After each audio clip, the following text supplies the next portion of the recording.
We hear from 2r equals 3q.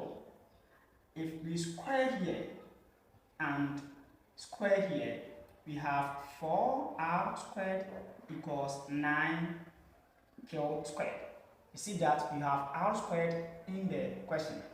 So what do? Let's multiply through by p. So we multiply here by p and multiply here by p. So we have 4pr squared equals 9pq squared.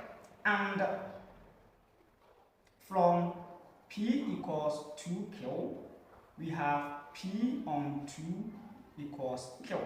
So here we have 4pr squared equals 9pq is here. So that gives us p on 2 squared.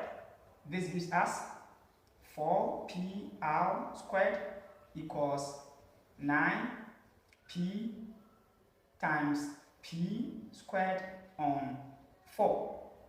That is very simple. So this gives us 4pr squared equals 9p cube on 4. So here, if we divide here by 4 and divide here by 4,